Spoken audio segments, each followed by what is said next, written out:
The first spine boat came out of the dust shoal at 4 bells into the dark watch, and I was already in the gun blister when the kill horn sounded, because I had stopped sleeping properly somewhere around my second year on Tessec Deep.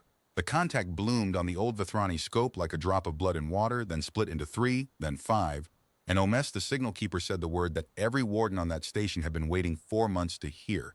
Skarn. I laid the rail cannon's reticle on the lead boat and held it there while my breath fogged the inside of my patched helmet.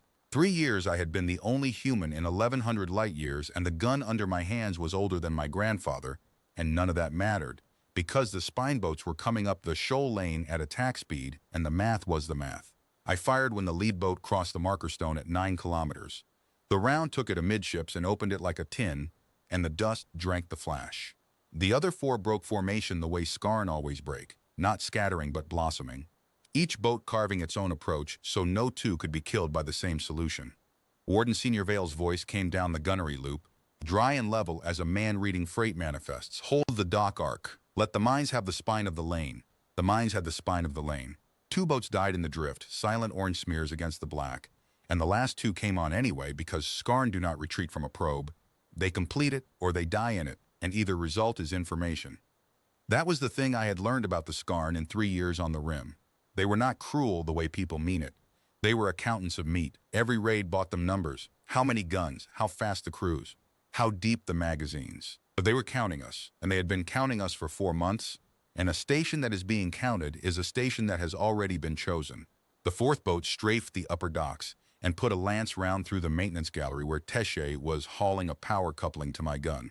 I heard it happen on the open loop. There was no scream. There is no air in the gallery for screaming. There was just Rilm calling his podbrother's name twice, the second time quieter, and then Rilm going back to calling firing solutions, because that is what wardens of the ledger caste are bred and trained and ground down to do. I killed the 4th boat as it pulled out of its run. The 5th one did the thing that still wakes me up some nights. It cut thrust, drifted past the station at less than a kilometer, close enough that I could see the trophy hooks welded down its hull, and it held its fire and let every sensor it had drink us in. Then it lit its drive and was gone into the shoal, and the kill horn stood down, and Tessec Deep got to spend the rest of the watch counting what the probe had cost. It had cost 6. Tashi in the gallery. 2 dock hands at the mooring throats. A mine tender named Asu, whose tug had been between the wrong rocks at the wrong moment, and 2 wardens in the ventral battery that took the first strafing run. 6, out of a station complement of 240, on a rim anchorage that the Vethrani ascendancy had not reinforced in 9 years. I climbed out of the blister and went down to the dock ring, because after 3 years there was no part of station grief I was excused from, and I would not have wanted the excuse. The wardens were already laying the dead out under the long lamps. Vethrani do not close the eyes of their dead, because the eyes of a Vethrani warden belong to the ledger, and the ledger does not blink. Vale stood over Tesche's body with the station's great book open across both his lower arms, and he cut the entry into the page with a claw stylus, slow and exact the way he did everything. Name, cast line, debs owed by, debs owed to balance at death. You have to understand what the ledger is, or nothing else I am going to tell you will make sense. The Vethrani ascendancy runs on cast the way a reactor runs on fuel. At the top sits the coil, the sovereign line, who no one on Tessec Deep had ever seen. Below them the Praxen, the command caste, who own the warships and the doctrine and the right to decide who is real. And at the bottom, out on the rims where the maps go honest, the ledger caste, the wardens. The ones who keep the stations, mine the mines, bury the dead, and write down everything, because writing it down is the only power anyone ever let them have. A ledger caste warden believes that a debt recorded is a debt that exists, no matter who pretends otherwise. They are the only species of bookkeeper I ever met who treat arithmetic as a form of defiance. 3 years earlier, they had written me into that book. I will keep the history short, because the history is not the story. My name is Dane Mercer. Chief Warrant Officer, Terran Survey Command, pilot of the Long-Range Scout Longcast, 1 hull, 1 man, sent up the Marin corridor to chart jump shallows that no human ship had ever swum. 26 days into the survey, my drive shed its field coils in the middle of a translation, and physics, which is the only god out there, threw what was left of my ship 1,100 light years past the end of every map I had, into the dust shoals off Tessec Deep. I should have died in the wreck. I had 9 days of air and a transmitter burned to slag, and I sat in that broken cockpit writing very calm log entries about pressure curves while my hands shook. The wardens found me on the 6th day, a mine tender's tug, running the drift for salvage, and I will never forget the face in the tug's lamplight, four eyes stacked in pairs, ash-gray hide, the breather frills flat with what I later learned was raw disbelief. They had no entry for me, no species file, no threat doctrine, no name. The Praxin, when they were finally told, took 8 months to send a reply, and the reply was 4 lines long. It said, "Specimen of unknown minor species, scavenger classification probable, threat negligible, hold for assessment, do not expend resources." Hold for assessment. That was my legal existence in the Vethrani Ascendancy, a specimen held on a shelf 1,100 light-years long. The wardens read that message, and then Vale did the thing that I have spent 3 years trying to deserve. He opened the ledger and he wrote me in. Not as a specimen, as a debtor. 1 rescue, value, 1 life owed by the human mercer to the station of Tessic Deep, repayment schedule, to be determined. Case law had no place to put me, so the old warden invented one with a claw stylus and a straight face. If I was in the book, I was real. If I was real, I could eat, work, owe, and be owed. There are empires that call themselves civilized that have never once managed what that gray-hided freight clerk did with 1 line of ink. So I repaid. I am a survey pilot, which means I am a mechanic, a programmer, a rigger, and a fair shot, because survey sends you out alone, and alone means everything is your job. I rebuilt their water reclamation in my first winter. I taught their gun crews fire discipline from a Terran manual I had in my skull and nowhere else. I learned to speak warden cant with my flat human mouth, badly, then less badly. I patched my vacuum suit with their resin until it was more theirs than mine. Item by item, season by season, Vale entered it all, and item by item the balance crawled. And somewhere in the middle of it, Tessic Deep stopped being where I was wrecked and started being something I have no honest word for except the one I am not supposed to use, which is home. The Praxin never came for their specimen. The rim was beneath them. And that suited me, because Survey Command has a directive drilled into every long-range pilot until it sits at the bottom of your spine. Directive 11. If you go down past the line of contact, you stay dark. No beacons, no transmissions, nothing that hands an unknown power a vector home to Earth. A lost pilot stays lost. You are one man, the directive says, and Earth is everyone. And the arithmetic of that is not negotiable. For 3 years, I kept Directive 11 the way the wardens kept their book. My wreck sat buried under thermal sheeting on a drift rock 9 kilometers off the station, and in its keel was a quantum pulse beacon with a full charge. And I never once walked the 9 kilometers, and I will not pretend that was easy, because there were nights the charge in that keel was the only thing in the universe I could think about. Then the Skarn found the shoal, and the arithmetic started to move. The first raids 4 months back had been small, meat counting, like I said. But the night after Teshi died, Omis called me and Vale to the signal loft, and her frills were rigid, and she had peeled something out of the Skarn battle chatter that changed the shape of everything. The Skarn talk during raids. They sing their accounting at each other, claim calls and kill rights, and Omis had spent 4 months learning the grammar of it. What she had found in the latest chatter was a claim call from a hunt lord, broadcast on the wide band, the way Skarn publish a thing they want the whole shoal to witness. The claim named a prize, not the station, not the mines. The claim described, in the Skarn way, by scent and shape and rarity, a novel prey form, 2-limbed, single-hearted, the only one of its kind in the dark, denned at Tessic Deep. The hunt lord had declared it a first kill, the founding trophy of a new hunt line, and under Skarn law a declared first kill cannot be abandoned, cannot be traded, and cannot be shared. It took me a moment to understand. Omis watched me with all 4 eyes while it landed. The prize was me. 4 months of probing raids, 6 dead wardens, Tesh cooling in the dock ring under the long lamps, and the ledger of cause ran back through every line of it to the same entry. The Skarn were not counting the station. They were counting the den around the prey. The only human in 1,100 light-years had finally been noticed, and the thing that had noticed him kept trophies. Vale read the decode twice. Then he straightened his old gray frame, took up the great book out of pure habit, and said the sentence that ledger-cast wardens have been saying to the dark for 900 years, the sentence that was their whole theology and their whole defiance. "The account is open," he said. "We will see who can pay it." Vale petitioned the Praxin that same watch. He had the right on paper. A rim anchorage under declared hunt could request a lance squadron from the sector garrison at Ulthek, and the garrison was 4 days out at cruise, and Vale wrote the petition the way he wrote everything, exact sourced, every casualty itemized, every Skarn hull cataloged by class and count. Omis transmitted it on the priority band. Then the whole station did the thing the rim had been doing for 900 years, which was wait to find out how much it weighed. The answer came back in 31 hours, which Omis said was fast for the Praxin, and the speed turned out to be the only courtesy in it. I stood in the signal loft and read it over Vale's shoulder, because by then my warden cant was good enough to be insulted in. Petition acknowledged. Sector assets committed to core word exercises. Tessic Deep is graded a Class 6 holding. Depreciation acceptable. Wardens will preserve the ledger and the mineral survey records by courier drone if the anchorage cannot be held. The coil's accounting endures. Preserve the ledger, not the people who kept it. They wanted the book mailed to safety, while the 234 remaining souls who wrote it stayed behind as a line item. Riln, who had not spoken much since the gallery, read the message and made a sound I had never heard a Vethrini make, and walked out of the loft, and Omis did not log the breach of station discipline, and Vale did not order her to. I want to be fair to the Praxen, because this story ends with a treaty, and treaties are easier if someone, somewhere, is fair. From inside their doctrine, it was even rational. The Ascendancy ran 200 star systems on the principle that width flowed downhill from the coil, and the rim was where worth went to zero. A Class 6 holding was cheaper to rebuild than to defend. The Wardens were a caste whose entire function was to absorb loss and record it neatly. Nothing in the Praxen's file said otherwise, and the Praxen believed their files the way I had stopped believing mine. That night I did not sleep at all. I sat in my bunk alcove off the dock ring with my patched suit hanging on its peg like a second skin, and I did the arithmetic of Directive 11 for what I swear was the 10,000th time, and for the first time in 3 years it came out different. Hear the directive's logic one more time. A beacon is a vector. A vector is a road. A road runs both ways, and you do not hand an unknown galaxy a road to Earth to save one man, because one man is not worth the species. Right. Granted. Signed. But the directive had been written by people picturing a lost pilot bleeding in a cockpit with strangers at the airlock.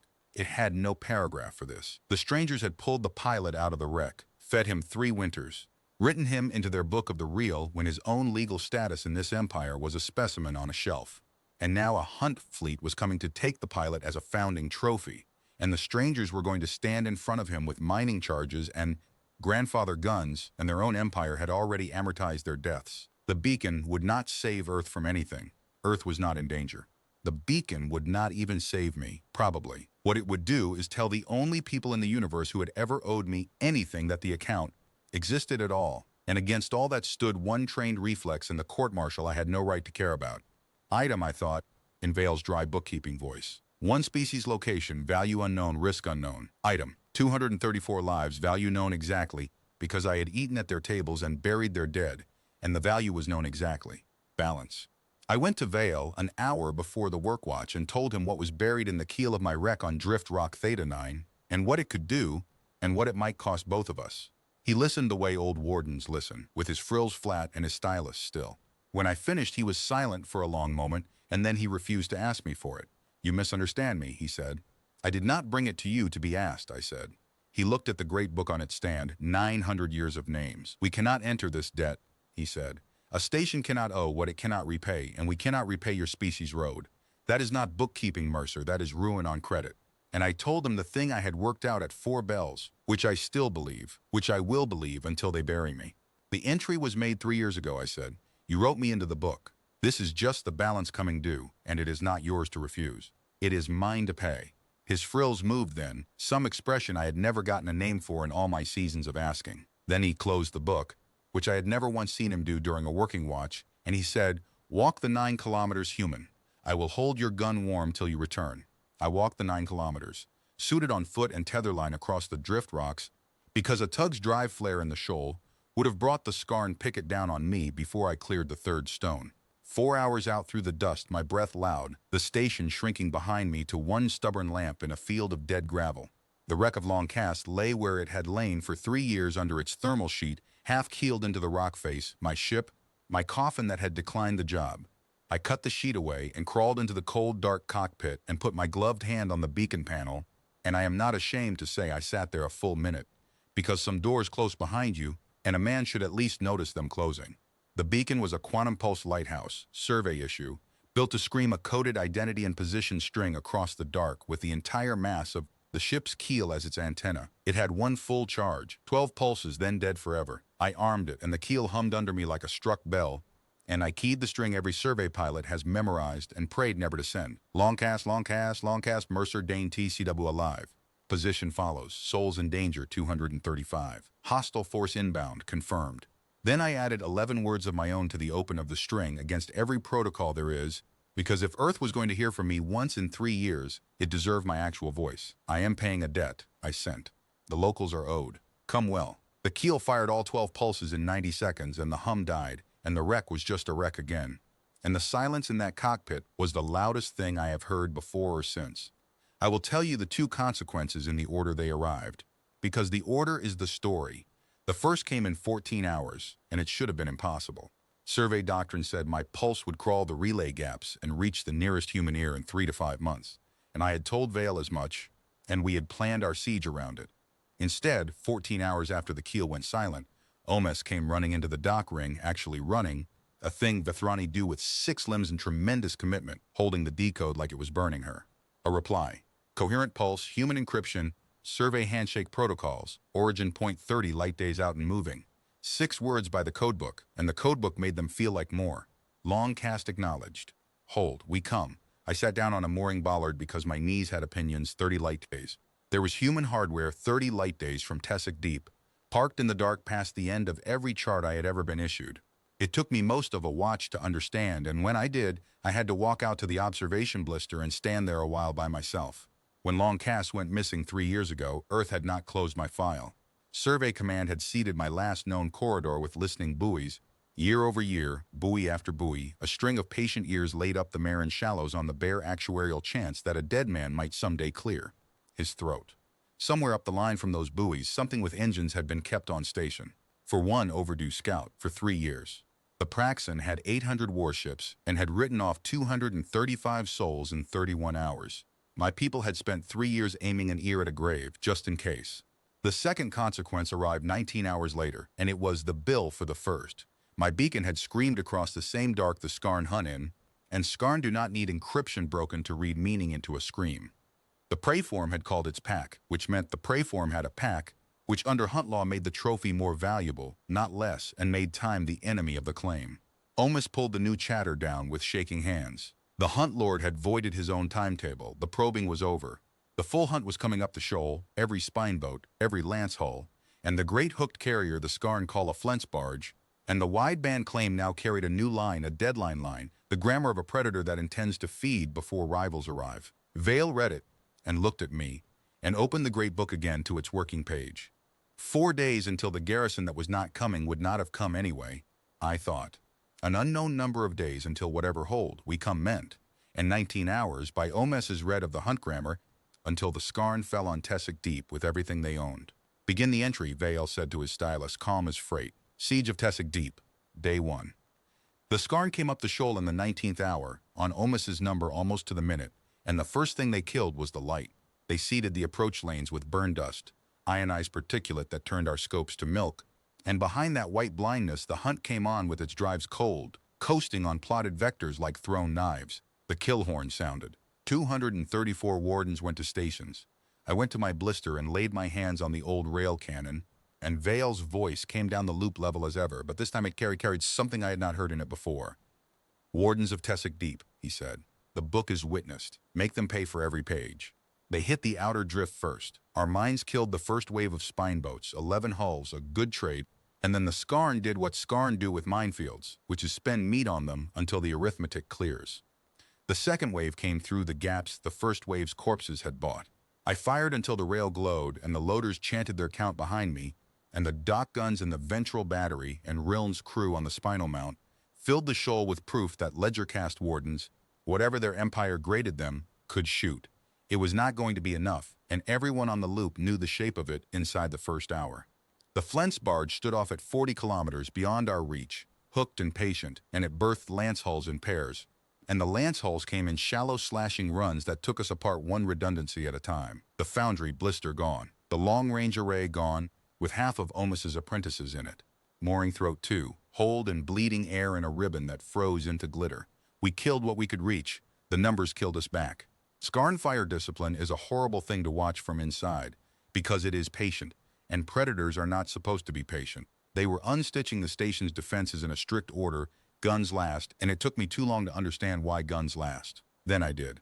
You do not damage the den around a founding trophy more than you must, and you do not let the trophy die by stray fire. The whole assault was being conducted around the safety of one body, and the body was mine. And there is no feeling in the universe quite like watching people die competently for the privilege of taking you alive. In the fourth hour of it, with the burn dust thinning and one mooring throat still holding pressure, the Praxen arrived. Not the garrison, not 4 days of lance squadrons. One ship, fast and beautiful, and entirely the wrong kind, dropped out of jump inside the shoal's edge with an arrogance of navigation I had to respect. A Praxen lance frigate, gold-washed hull, the sovereign coil sigil etched the length of her bow, the edict almost read off her squawk.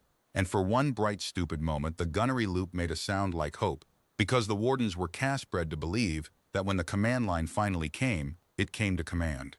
The edict cut a contemptuous arc above the battle, swatted down 2 spine boats that strayed into her envelope to show the shoal what real fire control looked like, and matched velocity with our last working mooring throat. The hunt paused around her the way wolves pause around something they have not finished pricing. And then the edict's commander signaled the station, and Omus put it on the loft speakers, and I stood in the wreckage of the signal loft and listened to the speed of Praxen mathematics. Subprefect Othran of the Lance Frigate Edict, on behalf of the sector command at Ulthek, by authority of the coil. The transmission of 14 hours past has been analyzed. The specimen held at this station is reclassified. Strategic asset, biological unique. The asset will be transferred to this vessel for transport coreward. Station personnel will facilitate. The hunt outside is a RIM matter and will be resolved by RIM assets. RIM assets. There were no RIM assets. The RIM assets were holed and bleeding around us. They had refused 235 lives in 31 hours, and then my beacon had spoken across the dark, and somewhere coreward and analyst had heard the word it carried that mattered to the Praxen, which was not alive and was not souls, it was pack. The specimen had a species, the species had reach, and reach was a commodity. So they had sent one fast frigate, not to lift the siege, but to repossess me out of the middle of it, the way you send a clerk into a burning archive for the one folder that is insured. Vale took the channel. I stood beside him in the burned loft and watched the oldest warden on the rim address the command cast of his own species, and I want this part remembered exactly, because everything that happened afterward stands on it. Subprefect, Vale said, the being you name an asset is entered in this station's ledger as a debtor and a creditor in good standing under Warden's Law, 3 years current. He has this watch discharged a debt of 1 life against the account of this station. The account stands open in his favor. He is not stores. He is not salvage. The ledger does not transfer. Static. While a sub-prefect of the Praxen processed the experience of hearing the word no built out of bookkeeping. Then Othran's voice again, colder by degrees. Warden Senior, your cast holds, counts, and yields what it is told to yield. That is its function and its whole function. You are citing freight law to the owner of the freight. I will dock in 1 hour. Have the asset at the throat, or I will enter your name in records that outrank your book. The channel closed. The loft was very quiet, full of burned wiring and the smell of it. Riln stood in the doorway with his sidearm still in his hand from the last boarding alarm, and he looked at me and he said, in front of his Warden Senior, in front of the open book, the sentence that could have ended his line standing for 3 generations. They will have to write a different record then, he said. I would like to tell you I made a fine speech back. What I actually did was go to the window slit and look out at the shoal, at the hunt reforming beyond the drift, at the gold frigate hanging off our broken docks like a creditor at a deathbed, and do the only kind of thinking I have ever trusted, which is arithmetic. 1 hour. The Skarn would not give the edict 1 hour. A declared first kill was being threatened by a rival claimant, and under hunt law that voids all patience, and Omes's decode of the new chatter was already saying it plainer than I could. The hunt lord was not pausing, he was repricing. The gold ship had just turned itself into either competition or the second-best trophy in the shoal. And somewhere out in the dark, by a codebook promise 14 hours old and getting older, something of mine was coming, and I did not know what, and I did not know when, and hold is a very long word when the air is leaking. The Skarn ended the deliberations for everyone. 40 minutes into Othran's hour, the Flint's barge lit its drives and brought the whole hunt up the lane at once, every remaining spine boat, both lance hull packs, the barge itself in the spine of the formation, and this time the burn dust did not come first, because this time concealment did not matter. It was the committed assault, the feeding charge, and the first target of its first lance volley was not Tessic Deep at all. It was the edict. I will grant the Praxen this too. The frigate fought like the thoroughbred she was. She killed 6 boats in the first exchange, and her drive wash set 2 more tumbling, and for 9 full minutes the gold ship made the hunt look mortal. But the Skarn had priced her exactly, the way they price everything, meat against metal, and they spent what she cost. A lance hull pack forced her shields oblique while the barge's harpoon batteries, Weapons built to hook and hold hulls for flensing put 3 tethers into her stern quarter. The edict tore loose, bleeding, brilliant, and did the only thing Praxon doctrine knows how to respect. She turned coreward, lit her jump spool, and ran, and her last transmission to the station she left behind was not recorded because our long-range array was a melted spider on the upper hull, and I have always counted that a mercy for Otheron's descendants. So then it was what it had always been going to be. 220 wardens and 1 human, a hold station, guns at 30%, and the hunt inbound with its mouth open, and nothing between us and the deadline but Vale's voice on the loop, steady, calling the gun arcs by name, like a man closing the day's books in a burning house. The hunt did not lead with guns this time, it led with mouths. The spine boats came up the lane in a loose globe, around 4 heavy hulls we had never seen in any raid, blunt ugly, armored forward like fists, and Omis read their drive signatures and said the word in hunt grammar before she said it in cant. Den breakers. Boarding craft, of course. You do not bombard the den that holds your founding trophy. You crack it, you go inside, and you take the trophy with your own gauntlets, because under hunt law, a first kill carried out by remote fire is no kill at all. Vale redrew the defense in 4 sentences. Gun crews to hold the outer arcs as long as the arcs existed, then fall back by numbered routes to the dock ring, the wards, and the creche deck, in that order of expense. Wardens are bred to triage. Nobody had to be told that the order of expense ran oldest iron first, youngest blood last.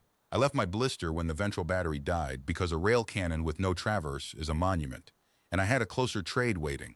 Survey pilots qualify on boarding weapons for reasons that had always seemed theoretical, and I had spent 3 winters converting the warden's grandfather carbines into something with modern manners, and the racks I had built stood in the dock ring, and the dock ring was Route 1. They blew their way in through mooring throat 3, which had been dead since the first siege day, and through the foundry scar, and the first scarn I ever saw inside a habitat came down the freight corridor at a speed that no briefing had prepared me for, low on 4 limbs with the gauntlets reaching, and I learned in 1 heartbeat why a species of accountants had feared them for 900 years. We stopped that rush at the corridor throat with crossfire and a welded barricade, and they pulled back and came again smarter, and that was the next 6 hours, rush and barricade, lost meters and bought minutes, the air going acrid, the loops filling with short, hard warden sentences and casualty numbers that Vale repeated back so the book would have them, even if the loft burned. I want to be honest about my part in that fight, because the rim has inflated it. I was not a one-man wall. I was a fair shot with a good carbine and 3 years of knowing exactly which corridors narrowed where, and the difference I made was the difference a known quantity makes, no more. The wall was the warden's. The wall was Riln putting his crews where the next rush would land before the rush knew it, reading the border's tempo off the deck vibrations with senses I do not own. The wall was a medic named Cess, who held a pressure door against 3 scarn with a cutting torch and an opinion until her ward was clear behind her. The wall was 200 clerks who had been told all their lives that their whole function was to yield, discovering at the rate of 1 rush every 20 minutes that nobody had ever audited that claim and that it was false. But they were spending us. That is the arithmetic of a boarding siege, and everyone on both sides of every barricade could run it. By the 6th hour we held the dock ring, the wards, and the creche deck, and not much else, and the den breakers were cutting toward the ring spine frames, patient as bookkeeping, and the hunt lord's voice was on the wide band singing the claim the verse a hunt line sings when the trophy is cornered and the feeding is formality. Omis translated it because translation was her discipline, and discipline was what she had left. He is singing my description, I remember she said, flat with exhaustion, 2-limbed, single-hearted, denned at Tessic Deep. He is telling the shoal the prey is paid for. Made the decision I had been circling for 6 hours and did not tell Vale because he would have forbidden it and been right. I took a Route 3 crawlway toward Throat 3 with a plan that was not a plan so much as a price. A declared first kill cannot be abandoned, cannot be traded, cannot be shared. The hunt was killing wardens to reach 1 human. The 1 human could walk toward the gauntlets and shorten the column of dead. I had repaid the station my life once with a beacon. The ledger had taught me that some entries you balance in person. Riln caught me at the crawlway mouth. He did not argue. Wardens do not argue arithmetic, they audit it. He stood in the dark with his carbine slung and his frills flat, and he said, "Your column is wrong. Mercer, you count your death as payment. The hunt law counts it as proof. A line that takes its founding trophy from a den that yielded it sings the den as prey forever. They will not stop with you. They will come back for us every season, because you will have taught them that this station pays. And then, with the ruthlessness only family is permitted, Teshi did not die so you could make his price a down payment. I have been wrong twice in my life in ways that mattered, and that crawlway was the second, and Riln's audit caught both. I went back to the barricade. I will not dress it as anything finer than it was. A man shown his own bad math by a better bookkeeper, but I have noticed over the years that the difference between the species the Rim feared and the species the Rim trusts has always come down to that we submit to audit, even our courage has to balance. The seventh hour began with the spine frames groaning and the den breakers 11 meters from the ring, and that is where they were, 11 meters, when Omas's voice cut every channel on the station at once. And to this day, in my memory, the words arrive before her voice does, the way lightning arrives before thunder. Jump flare, she said. Jump flare bearing off the shoal's high side, range 200,000 and closing. Mass reading is. The pause was real. Instruments do not lie, but they can plead. Mass reading is wrong, she said, recalibrating. Mass reading is wrong. The second flare bloomed before the first had faded, and the third behind it, and her instruments were not wrong, and somewhere under my sternum, 14 hours of held breath let go all at once. The cutting noise at the spine frames stopped. Everything stopped. Even the wideband went silent. Mid-verse, the claim hanging unfinished over the shoal, because every sensor the hunt owned had just turned to look at the same impossible numbers ours had. They had heard. They had held the dark for 3 years, and they had heard, and they had come. And the watch on my wrist, survey issue, still keeping Earth time after everything, said they had come fast. I want to describe what came out of those jump flares the way the wardens saw it, not the way I saw it, because I had grown up under pictures of these ships and the wardens had not. And first contact is not the ship. First contact is the face of the person standing next to you when the ship arrives. The first hull through was a destroyer, and Omes's instruments called it a lie. The Vethrani build their warships the way the Praxen think, gold-washed, sculpted, status worn on the hull. The thing that came off the jump point was a wedge of dark gray absence, 2/3 the size of the edict, and reading 4 times her mass. No sculpture, no sigil bigger than a hull number, just armor packed around engines and guns with a density the Warden scale had no bracket for. It did not coast to assess. It came out of translation already burning, already turned, deceleration flame stabbing forward off its bow clusters like a blade being drawn, and behind it the second flare delivered its twin, and the third, and the fourth 4 gray wedges in a loose finger spread falling toward our shoal with the calm of things that had done this before in worse places. Then the 5th flare opened and kept opening, and Omas stopped recalibrating out loud because there is no useful way to recalibrate a moon. The carrier came through stern cold and bow hot, shedding translation light off a hull that simply continued, kilometer past kilometer of it, flight decks stacked in terraces along her flanks, her armor the no color of deep hulls that have been scoured by particle dust in places fancy ships never go. Conning towers like sea cliffs, gun bastions in rows that made my old rail cannon look like an apology, and around her, slipping out of her shadow even as she decelerated, her air wing already launching, sparks pouring off the terrace decks in disciplined streams, fighters by the dozen and then by the hundred, falling into screens and lanes with a choreography that turned the dark around the great hull into a moving lattice of engine light. The loop had gone silent across the whole station, 220 wardens at their guns, not speaking. What broke the silence was a loader in Riln's battery, a youngster 3 winters out of the creche who said, in the flat tone of someone reading the only plausible explanation off the bottom of their own mind, the human lied to us. He said his people were one species, that is a caste of war gods and their dreyage. And Riln answered, and his answer went into the station's record because every loop was recording, and later it went into rather more than that. No, Riln said. He did not lie. We asked the wrong question. We asked what he was. We never asked what was holding its breath behind him. My hands were shaking on the rail grips. I am not going to pretend they were not. 3 years. You hold a thing closed for 3 years. The names of your dead crewmates on other surveys, the smell of rain, the voice of any human being saying any human thing, you fold it all flat and you keep the watch wound and you make yourself useful. And then 5 hulls fall out of the sky wearing your alphabet on their bows, and the folded thing comes open all at once and it has edges. The carrier's hull number resolved in my scope, CVH7, and under it, in letters, I could read at 200,000 kilometers because survey trains, you on optics, her name TNS Cordillera. I did not know her. She had been laid down after I went missing. My species had built that mountain while I was learning to patch a suit with resin, and the first I heard of her was her shadow falling across the people who had kept me alive. The hails began before her deceleration burn ended. Standard contact package, wideband, in clean machine-built Vethrani trade camp first, which meant they had been listening to this region long enough to assemble the language, which meant the buoy line had been doing more than mourning. The voice was human, female, unhurried, and it said the same thing 3 times in 3 tongues, and I can still recite it.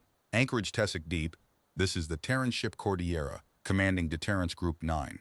We are answering a distress call from our crewman, Chief Warrant Officer Dane Mercer, your resident. We have no quarrel here and require nothing from you. Hostile force now engaging your station. Cease fire and withdraw beyond the shoal line, and you will not be pursued. This offer is made once. That was the entire diplomatic posture of my species at its first contact with 2 empires at once. We came for one man. Get out from between us and him. It was not a boast, and it was not a threat. It was a freight manifest, and I watched it land on the wardens around me like scripture, because freight manifests were their native tongue, and somewhere in that loft I heard Omes murmur the warden word for it, the highest compliment her caste owns, accountable. They speak like the book speaks. The Skarn answered the way the Skarn answer. The hunt had stalled across the shoal when the flares opened, every spine boat drifting, the Flint's barge silent, and Omes's decode bands lit with the fastest, densest claim chatter she had ever logged. The Hunt Lord was repricing in real time, and Hunt Law was arguing with appetite across 40 kilometers of dust. Understand the Skarn logic, because what they did next was not stupidity, it was theology. A founding trophy declares a hunt line's rank forever. The Prey Forms pack had now arrived, and the pack was vast, which meant the founding trophy had just become the greatest declared in 9 generations, and the carrier itself, the moon hull, the alpha of the pack, was standing in the shoal like the single largest kill right any hunt lord had ever been offered the chance to claim. The Skarn looked at Deterrence Group 9 and did not see a reason to flee. They saw the trophy case of the age. The Flint's barge sang the commitment call on the wide band, all or nothing. The call Omes said no living warden had ever heard sung. And the den breakers tore loose from our hull with their boarding parties recalled mid-corridor, 11 meters from the ring, because the founding trophy had just been outbid by its own rescue. And the entire hunt turned off its paws like a thrown switch and went for the carrier. What I am going to tell you next, I watched from a gun blister with my own eyes and through the station's optics, and I have spent years since being asked to exaggerate it, and I have never once needed to. The hunt crossed 200,000 kilometers of open shoal at full burn, better than 90 hulls, spine boat screening, lance hull packs in the seams, the barge in the spine with its harpoon batteries run out, and it was in its own terrible grammar magnificent, the single largest committed assault in the recorded history of that rim. And Deterrence Group 9 treated it the way a harvest treats weather. No challenge was broadcast. No formation flourish answered theirs. The 4 destroyers simply opened out by some increment my eye could barely register. The fighter lattice rotated like a key turning in a lock, and the human group went on decelerating toward my station as if 90 hostile hulls were a billing question that a different department would be handling. The fighters took the screen first. They did not duel the spine boats. Human fighter doctrine, I learned afterward, does not duel anything. They crossed the Skarn screen obliquely in paired elements, fired once per pass at ranges the Skarn clearly believed were absurd, and unmade the screen pair by pair, missiles that turned harder than their targets could track, and gun passes that opened spine boats along welded trophy hooks like a tailor unpicking a seam. There was a rhythm to it that I have never gotten out of my head. No fury, a cadence, kill, reposition, kill. The tempo of professionals doing a thing they had drilled past the point where it required their excitement. The lance hull packs got through the lattice because they were good and they were brave, whatever else the Skarn were, and 11 of them got inside the destroyer's inner envelope. And that is when the wardens of Tessic Deep learned what the gray wedges carried in all. That mass. The destroyer's close batteries came up together, all 4 ships firing as one organism on a shared solution, and the dark between them and the lance hulls turned briefly into a place where matter was not permitted. It lasted 4 seconds. When it ended, there were no lance hulls. There was a debris shoal expanding, and one of the 4 wedges, the one whose bow number ended in 17, rolled lazily through the cloud of what had been the bravest pilots of a predator species and resumed station like a door closing. On my loop, in the silence, the young loader again, barely audible. "They have not stopped decelerating," he said. "They are doing this on their way somewhere else. We are the somewhere else." The Flint's barge made it to harpoon range of the Cordillera. I want that recorded plainly, because it was the single most courageous act I have ever seen, and I have decided over the years that I am allowed to honor it.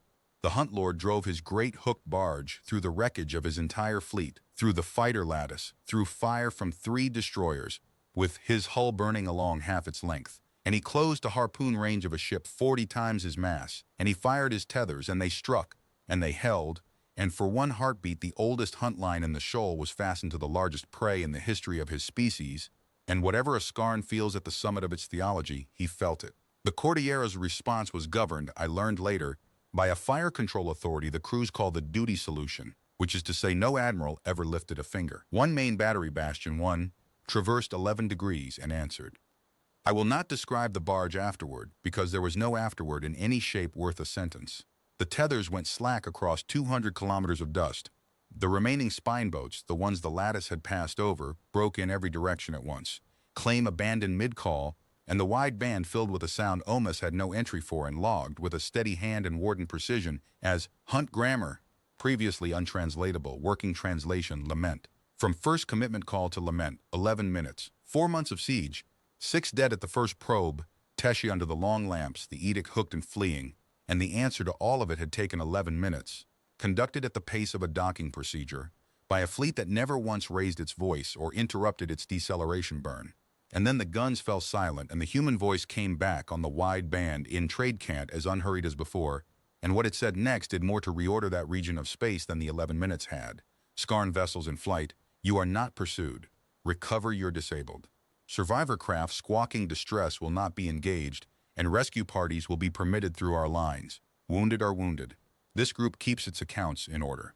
Beside me in the blister, gripping the rail mount with all 4 hands, Rilm translated the last line twice, as if checking it for traps. And then he looked at me with every eye he had, and he said quietly in warden cant, the words they use when an entry balances perfectly on the first audit. Mercer, your whole species is ledgercast. I started to laugh, and it came out wrong. And I discovered that I was sitting on the deck of the blister with my back against the gun mount and my face wet inside my Blake helmet. 3 years of held breath leaving me in pieces while the biggest hull I had ever seen put out its docking lights, and Vale's voice came down every loop on Tessek Deep. Dry and level, the first human craft to touch Tessek Deep was not a gunship. I record that with some pride.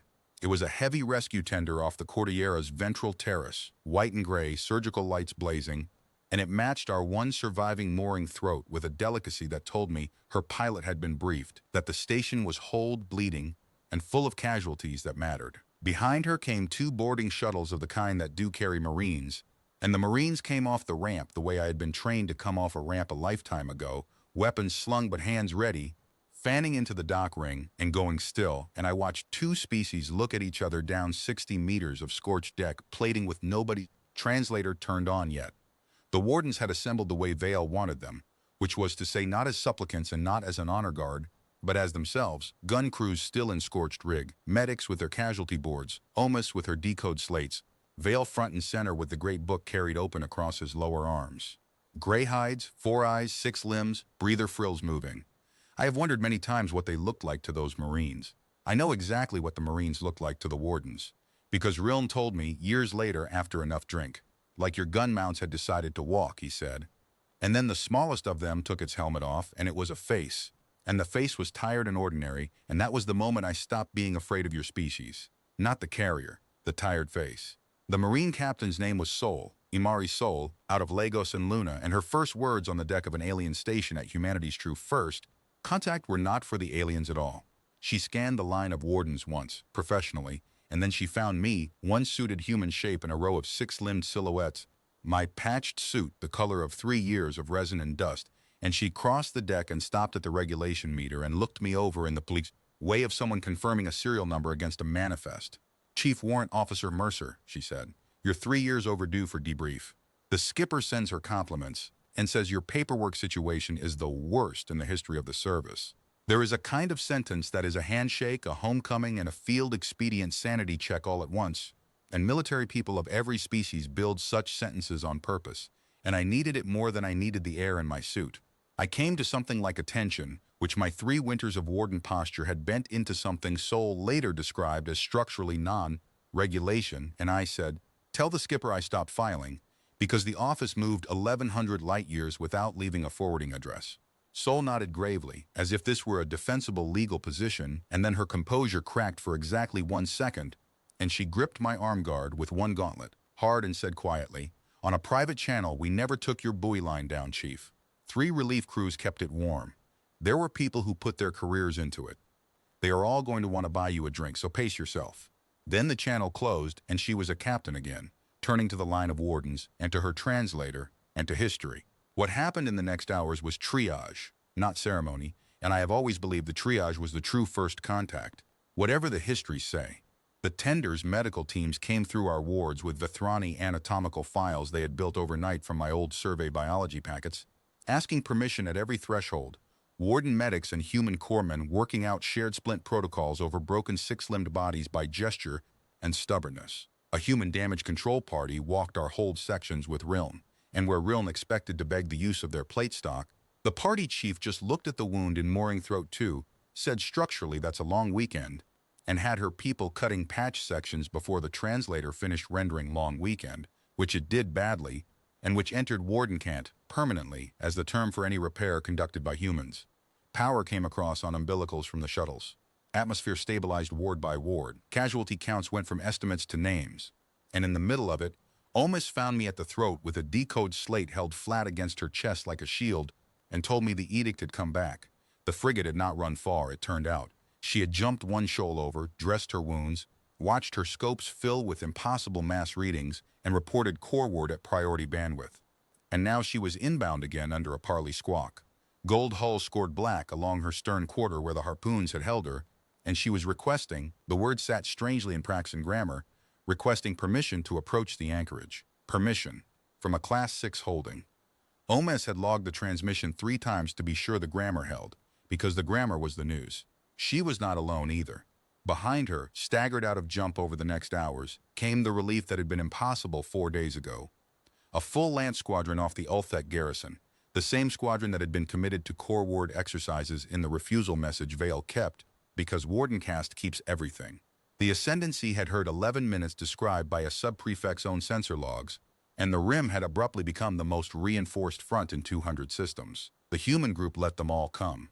That was the lesson of that second day, and it was not lost on a single warden, and Omes logged it in her steady hand. Deterrence Group 9 did not deploy against this approaching Praxan force. The 4 destroyers held their loose finger spread around the station, the fighter lattice thinned to a courtesy, and the Cordillera lay alongside Tessic Deep, with her terraces full of parked violence, and her rescue tenders working triple shifts in our wards, and humanity made of its own posture a sentence every caste could parse. We are not here against you. We are here about him. Otherin requested the station directly at the turn of the watch. Not a hail, a person. He came across in a gold gig with an honor file of 6, and Vale let him dock at the patched throat, and I will say for the sub-prefect that he had courage of the career kind, because he walked into a dock ring he had abandoned to a hunt, past gun crews who knew it, under the optics of a human fleet that had filed his flight on its sensor records to the meter. He had come, his opening statement said, to formalize Sector Command's gratitude for the visiting force's assistance in the Ulthek Reach, and to assume coordination of the anchorage's reconstruction, and to resume the matter of the Terran national resident here, whose transfer corps ward could now proceed in dignity as between peers. The wardens around that dock did not move, but their frills did, all of them, at the same moment, and I had lived there long enough to read it. It was the expression they wore when a debtor with a known bad book walked in. Quoting credit, I answered before Vale could because some bills are personal. I had 3 years of warden cant and 1 sentence of it I had been holding since the loft burned. Sub-prefect, I said, I have read my own file. Specimen scavenger classification, threat negligible, hold for assessment, do not expend resources. Your office wrote that about my species with 1 of me to study. I would not now be in a hurry to write the second assessment with 5 of those in your sky. Wait for the Admiral. She does her own classifications. Otherin's frills held admirably still. Praxan are not cowards, whatever else their doctrine makes them. But his honor file, 6 career soldiers of the command caste, were all looking past him through the dock viewport, where the bow of the nearest gray destroyer hung against the dust, hull number ending in 17, and on that hull, a maintenance crew in vacuum rig was unhurriedly re-stenciling a kill tally that had grown that week by a number the Praxan sensor Corps had already counted for themselves. The Admiral came across at the next watch. And here is a detail I have insisted on in every account I have ever given, because the wardens noticed it before I did, and it mattered to them more than the 11 minutes. Rear Admiral Odessa Quist, commanding Deterrence Group 9, holder of whatever leverage exists in the dark between 2 empires, did not summon anyone to her flagship. The Mountain did not call the station to the Mountain. She came to Tessic Deep in a plain gig with 4 staff and no Marines beyond the 2 at any flag officer's shoulder, and she came through the patched throat under the dock ring's surviving lamps, and she stopped at the threshold of the ring, at the line where the deck plating changed from human patch stock to 900-year-old Warden iron.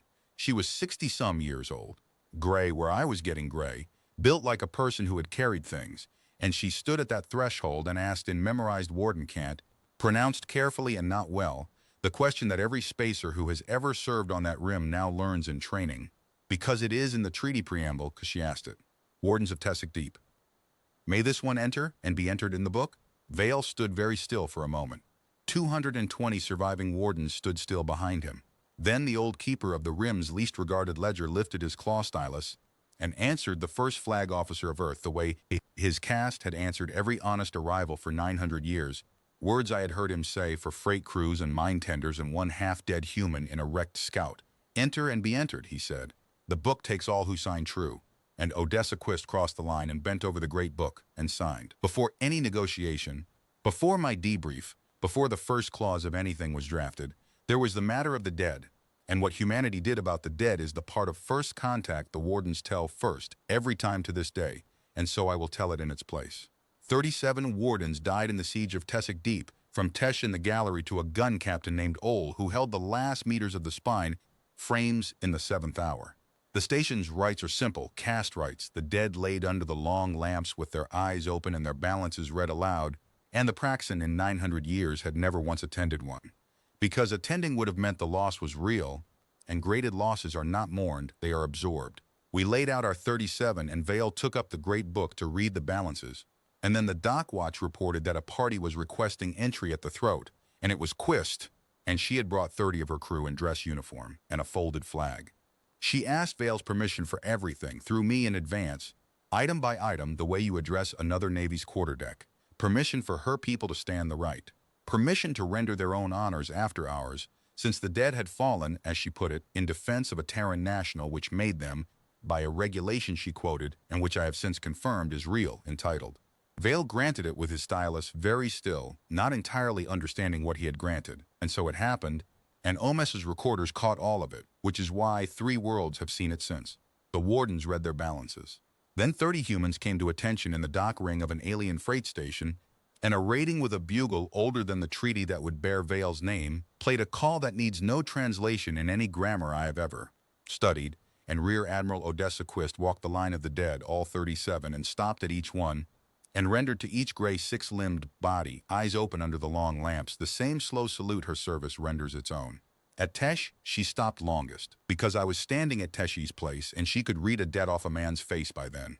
The flag she presented to Vale, folded to a triangle, for the station's archive, for the 37 together, and the translator made a respectful hash of the accompanying formula, and nobody minded because the wardens were not listening to the words. They were watching the salutes, and running, every one of them, the only audit that has ever mattered on that rim. These strangers grade our dead at the rate they grade their own. Riln said it out loud that night in the wrecked signal loft, helping Omes re-rack her slates. The Praxon own 800 warships, he said, and in 900 years they never once stood where that bugle stood. Write it down, Omes. Write down that we learned the price of everything from the species that showed up to pay it. 2 days later, the wardens crossed to the Cordillera, the first Vithrani aboard a human hull, because Quist had invited the station's full-duty roster across in shifts, and I went with the first shift as interpreter and saw my own species ship through four-eyed wonder, which is the only way I ever want to see one again. The hangar terraces silenced them, as terraces will. But I had guessed wrong about what would matter. It was not the guns. Omes stood the longest in the buoy control bay, where a watch crew of 9 sat tending the listening line that had waited for my beacon, screens of patient green threads running back down the corridor toward Earth, and she asked the watch officer what the station was called. And he said, without looking up from the threads, long cast array, "Ma'am, after the ship we lost, we kept the name in case he ever called." And Omes, who had decoded a hunt lord's claim on my life without her stylus shaking, had to set her slate down and stood in front of those green threads for a long time. And what she finally said went around the station before we had even shuttled home, and then around the rim, and it is carved now over the door of the Joint Academy at Ulthek, in Wardencant, in her exact words. They built an instrument for refusing to forget and crewed it for 3 years for one debtor. We have been keeping books for 900 years. These are the first people we have met who keep them the way we mean them. That was the reaction, the history's undercount, because it had no guns in it. The 11 minutes taught the rim what humanity could do, and the rim respected it the way you respect weather. The bugle and the buoy bay taught the rim what humanity would do unwatched on its own account for the small and the lost and the graded at zero, and respect is not the word for what that bought. There is no Praxin word for it at all. There is a Warden word. It is the word for an account that may safely be left open, because the counterparty has proven they will come to balance it unasked. And from that week to this one, on the rim where the maps go honest, that word and the word for human are used interchangeably by everyone under the rank of legate. Then the tables went up in the long hall, and the empires sat down, and the rest you know or are about to. My debrief came first, before any negotiation, and it was not gentle, and I would have distrusted it if it had been. They gave me 6 hours of medical, a meal that made me embarrass myself, and 1/2 hour alone in a cabin with a recorded message queue 3 years deep, which I will not describe except to say that my sister had sent something on every birthday, and I got through 2 of them. Then Quist's intelligence staff took me into a compartment on the Cordillera with coffee and recorders, and we went through all of it: the wreck, the rescue, the ledger, the casts, the Praxin reply with its 4 lines, the scarn, the claim call, and Directive 11. I want to put the Directive 11 portion on the record plainly, because versions of it circulate that flatter me, and the truth is better than the flattery. A judge advocate was present. The breach was real, and I did not contest it. A survey officer, down past the line of contact, had deliberately transmitted a position and identity string and revealed his species' existence to 2 unknown powers. That the position was 1,100 light-years from Earth and betrayed nothing of Earth's vector was noted as mitigation, not absolution. I had broken the oldest rule we had, and I told the recorders what I had told Vale in the Dark Watch. The rule was written for a man protecting Earth from strangers. It had no paragraph for a man whose strangers had already paid for him. I had not weighed Earth against myself. I had weighed a directive against a debt, and I would do it again, and they could have the stripes or the apology, but not both. Quist sat in on the last hour of it. She did not speak until the recorders were off, and then she said one thing, looking at the bulkhead and not at me, in the voice of someone who had read a great many after-action reports of events that had no protocols yet. The buoy line cost us $41 million a year to keep warm, she said. 3 review boards tried to kill it, and 3 times the service fought to keep it. And do you know the argument that won all 3 times? It was 1 sentence long. If we will not listen for one of ours for 3 years, the day will come when none of ours believes we are listening at all. Your beacon, Chief, is the only proof that argument will ever get. The board will note the breach. The service will survive the precedent that we come when called. Then she stood, and at the hatch she added the only sentimental thing I ever heard her say, which was not very. You kept their books and our faith at the same time for 3 years, she said. The paperwork for that does not exist. I have people inventing it. Get some sleep. The negotiations began the next day on the station in the long hall off the dock ring where the wardens take their meals, because Quist declined the Cordillera's flag spaces, and Otherin could hardly insist on more dignity than an admiral had declined. They put tables in a triangle. Quist and her staff on one side, Otherin and a Praxin legate hurried out from Ulthek on the second, and on the third side, at human insistence, recorded in the minutes over Praxin objection, Warden Senior Vale of Tessic Deep, with the great book open in front of him, in the first negotiation in the history of the Vethrani ascendancy, at which the ledgercast held a side of the table rather than the inkwell. I sat behind no one. I was the interpreter of record, the only being in the room fluent in both grammars, and so I heard every word of it twice, and I will give you the shape of it, because the shape is the treaty that governs that rim to this day. The Praxin legate opened with Empire. The ascendancy welcomed contact between great powers, regretted the local irregularities, and proposed relations at the proper level. Embassy's core word, recognition between sovereigns, the rim matter folded into history where it belonged. It was smooth, and it was reasonable, and it was an offer to begin everything on the far side of a door with 235 souls and 4 refusal lines shut behind it. Quist let the legate finish. Then she did the thing I have since watched a generation of Vethrani staff colleges study frame by frame. She did not argue, she itemized. She read into the record in trade cant from documents her staff had assembled out of my debrief, Omes's logs, and the station's transmissions. The petition of Warden Senior Vale, with its casualty list, itemized. The reply of Sector Command, 4 lines, quoted in full, including depreciation acceptable. The classification file on Chief Warrant Officer Mercer, quoted in full, including hold for assessment and do not expend resources. The censor log of the edict's docking request, with timestamp demanding transfer of the asset out of an active siege. And then in the same flat voice the other column, the tug log of the mine tender who pulled a dying alien out of a wreck, the ration ledger of 3 winters in which a station on rim margins fed a guest at full warden share, the entry in the great book quoted in full, in warden cant of 1 rescue value 1 life, and the names read slowly, of the 6 who died in the probing raid and the 31 who died in the siege, of a caste her counterpart's doctrine graded as acceptable loss. 2 columns, she said when she finished. Your ascendancy has shown my species both of its faces, legate, and you should assume we can count. Earth does not yet know your empire well enough to sign anything with its center. We know its rim very well. We have 3 years of audited conduct. So this is the proposal and the only one on offer. The accord is signed here. Its custodians are here. Terran recognition runs to the Vithrani ascendancy through this anchorage and its caste, or it does not run at all. The legate observed that the ledger caste held no treaty authority under the law of the coil. Quist agreed pleasantly, and observed in return that under the law of Earth, her group held no obligation to remain between this station and the next hunt fleet, and that both legal problems had the same solution, and she was content to wait while the coil found it. Then she declared a recess and asked Vale, in front of the legate, whether the station's mess could feed her staff at warden share, because her people had been eating ship rations for a year, and she had heard the bread here was better. It was the only sentence of the day that was not negotiation, which is why every warden on Tessic Deep can still recite it. The coil found the solution in 19 days. The instrument that came back from Corward, sealed in gold, created a thing that had never existed in 900 years of ascendancy law, a charter caste function, keepers of the outward account, vested in the warden line of Tessic Deep and its successors, with authority to hold, audit, and adjudicate the Terran Accord on behalf of the whole ascendancy. The Praxan retained their fleets and their precedents and every gold sigil they owned. But the door to humanity, the largest single strategic fact in the ascendancy sky, now opened through a freight ledger on a patched rim station, kept by the caste their doctrine had priced at 0, and every Praxan captain who wished to so much as transit the Marin Shallows would do it under a warden's counter-signature. I translated the charter aloud in the long hall when it arrived. When I came to the operative line, by grace of the coil and necessity of the age, the keepers of least account are appointed keepers of the greatest, I had to stop because the hall had gone strange, and I looked up from the page at 200 gray faces with every frill perfectly still, a whole cast hearing 900 years of arithmetic come due at once.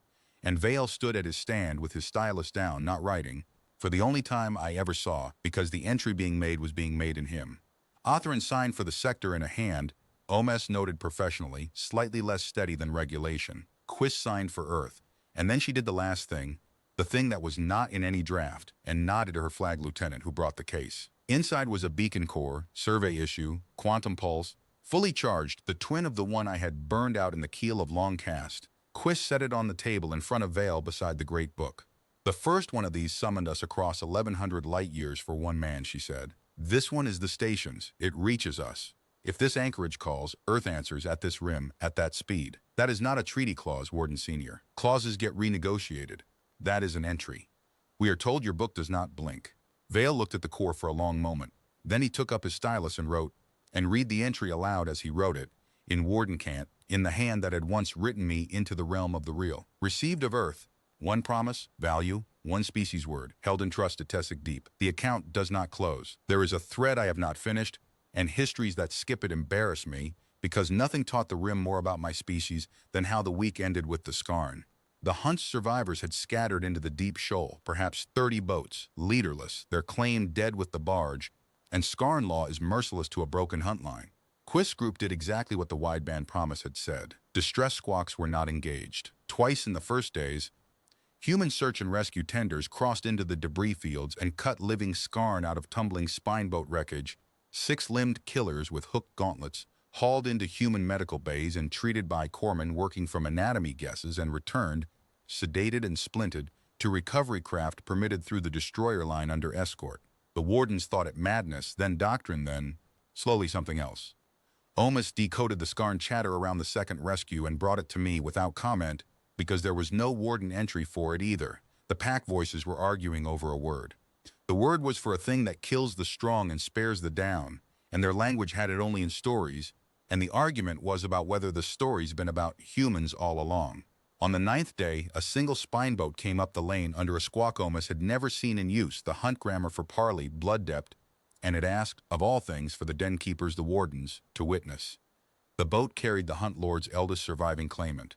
He was young for the rank the death had handed him, scarred along one arm where a human corpsman had sealed a wound, and he came onto our dock unarmed, which Omis said no scarn in 9 generations of records had done off a hunt boat, and he stood before Vale and Quist and me, and he spoke, and I translated his grammar into 2 other tongues and tried to keep my voice as flat as his deserved. He had come, he said, to settle the dead. The hunt was broken, the claim was lament, and the law gave his line 2 roads. Vendetta, hunted down a generation, all his boats and all his blood spent against the Moonhull's pack until none remained.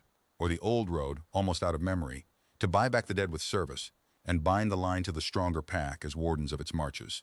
His line had taken 3 days to choose, he said, which was long, and the elders were shamed by the delay, but the choice had required them to believe the stories. He looked at Quist when he said the last part, and the translator and I rendered it together, and I still have my written copy. You fed our wounded to no one, he said. You gave them back whole. A pack that returns meat is a pack that does not count meat, and a pack that does not count meat counts something else. And our line wishes to learn what before it is old. I watched Earth's admiral receive the fealty of a predator species hunt line on the deck of an alien freight station, and what she did was confer quietly with her staff for 4 minutes, and then ask Vale for the loan of his book. The terms she dictated were not poetry. The line of the broken hunt would patrol the deep shoal as wardens of the Marin marches. They would hunt nothing that squawked distress, and answer everything that did, and bring what they saved to Tessic Deep, and every rescue would be entered in the great book to their line's account, kill rights converted to save rights, trophy by trophy, until their elders could decide for themselves what the new accounting made them. The young claimant listened to my translation with his head angling further and further, the scarn attitude of prey puzzlement, and then he asked one question, the only one. Who audits this? And Vale said, without looking up from the page, I do, cub, and the rate is honest, and the scarn made the lament sound softly, which Omis's working translation file, now glossed with a second meaning, entered that week. Also, awe. They patrol there still. Their boats carry rescue gear bolted over the trophy hooks, because they refused to remove the hooks, and the wardens did not insist. The book takes all who sign true. It does not require them to pretend to be other than what they were. Authorin I will dispose of in a paragraph, since history has. He was not disgraced, which surprised me and then did not. The ascendancy needed the officer who had seen the 11 minutes with his own censors to keep his rank and his voice. And he used both, and the staff colleges Corward got their frame-by-frame studies because a scored gold frigate brought the records home.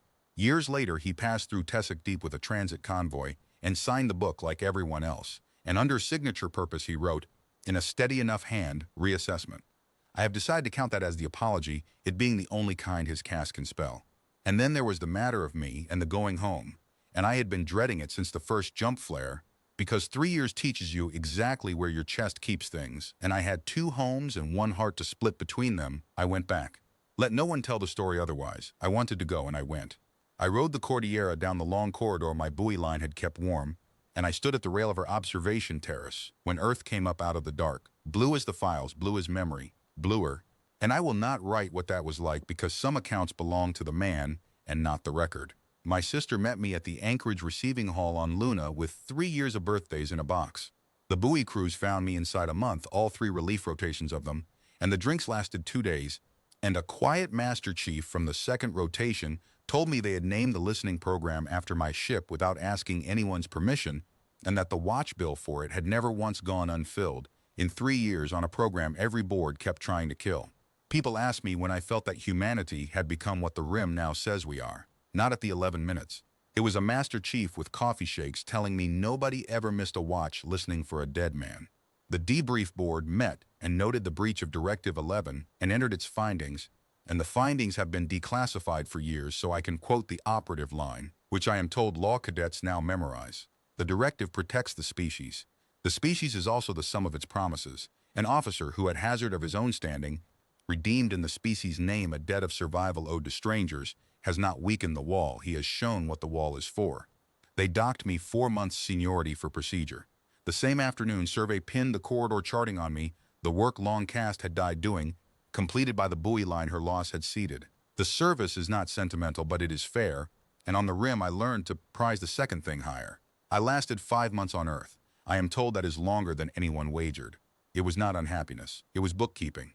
I would stand in perfectly good rooms full of my own species, rain on the windows, bread that needed no resin-flavored gloves to eat, and somewhere under my sternum a page would not stop turning. Unfinished entry, account open. I knew the warden word for what I was feeling, and there is no human word, which was itself the diagnosis. The treaty traffic was building by then, the first trade convoys working up the Marennes shallows, the first exchange students, if that is the term, a creche of young wardens at the Terran Fleet Academy learning fire discipline from the original manual, and every transit report that crossed my desk had Tessic Deep in the routing block. And one morning I read the station identifier and understood that I had been homesick in 2 directions for 5 months, and one of the directions had a vacancy. I filed the request the same day. Resident Liaison of Earth, Tessic Deep Anchorage, Permanent Station. My detailer read it twice and asked if I understood that permanent meant something out there, with relief rotations what they were, and I said that I had 3 years of understanding exactly what permanent meant out there. And the detailer, who knew my file, signed it and stood up and shook my hand. Quist endorsed the request in one line, which I did not see until years later when the correspondence was archived. It said, "Send him. The account is held in trust, and trusts want keepers."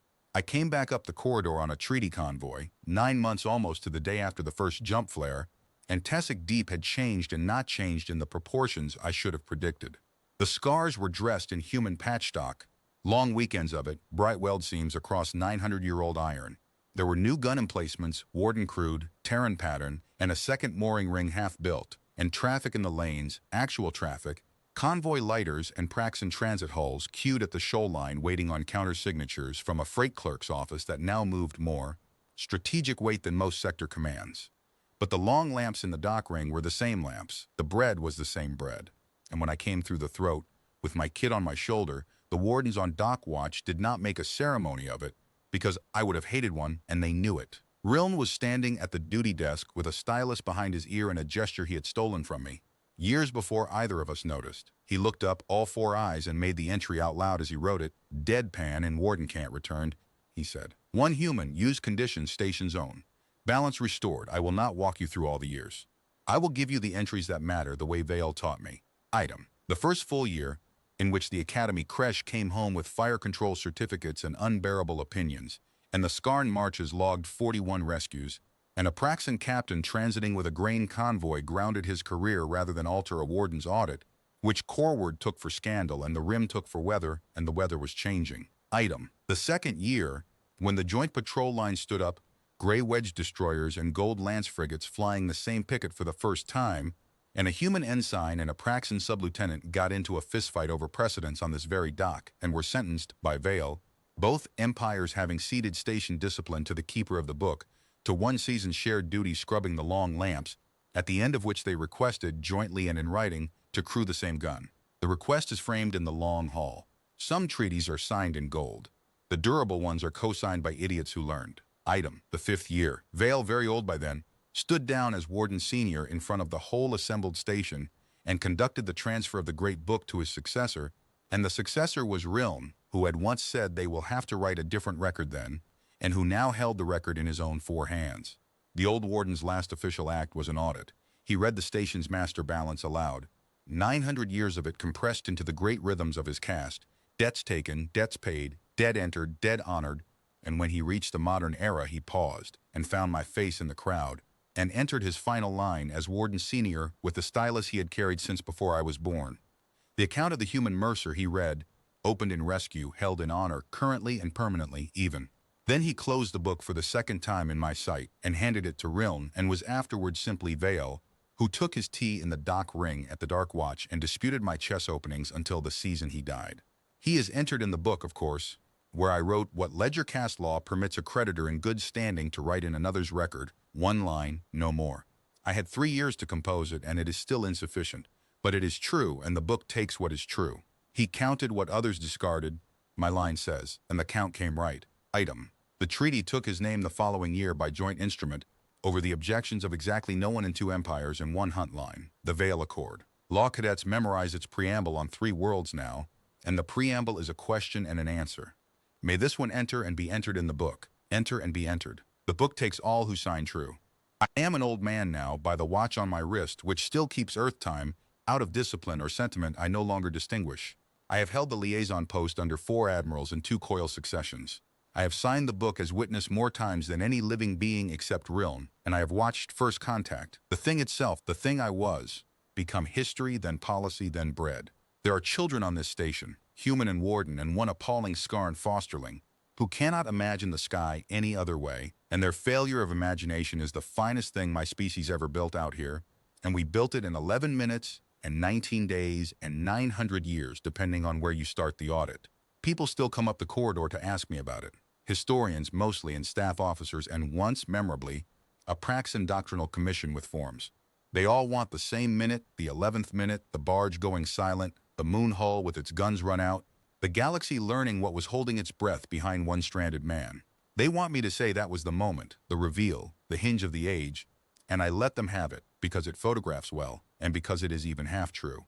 But I keep the station's hours still, and at the dark watch, when the lamps are low and the lanes are quiet and the great book is sleeping on its stand, I will sometimes stop at the viewport where a younger man once watched a hunt come up the shoal, and I will tell the glass what I could never quite make the commissions understand. The hinge of the age was not the fleet was the proof. The hinge was earlier, in a wrecked cockpit, in a tug's lamplight, in a 4-line message that priced a species at nothing, and a gray-hided clerk who refused the price and paid for me out of his own column. Everything after that was just 2 empires, 1 hunt line, and 1 stubborn blue world checking his arithmetic and finding, to the lasting astonishment of every power that had done its sums by weight of guns, that the arithmetic held. First Contact, the files all say, occurred when the Terran fleet emerged from jump above Tessic Deep. The files are wrong by 3 years. First Contact was an old warden opening a book and writing a stranger into the realm of the real, and the fleet, the treaty, the changed sky, all of it was only ever the rest of us, human and otherwise, learning to live up to his entry. The account does not close. We keep it together now. And on the rim where the maps go honest, that is what humanity is. Not the moon hull, not the 11 minutes, but the species that heard one voice out of 1,100 light years of silence and came and signed the book and stayed to balance it. The lamps are low. The watch reads 4 bells into the dark. Somewhere out in the shoal, a Scarn patrol boat is answering a distress squawk with rescue gear bolted over its trophy hooks. And in the morning, Riln will enter the save to their line's account at an honest rate. And the page will turn, and the book, as the old man taught me, will not blink. Neither while one of us is standing watch on this rim, will we?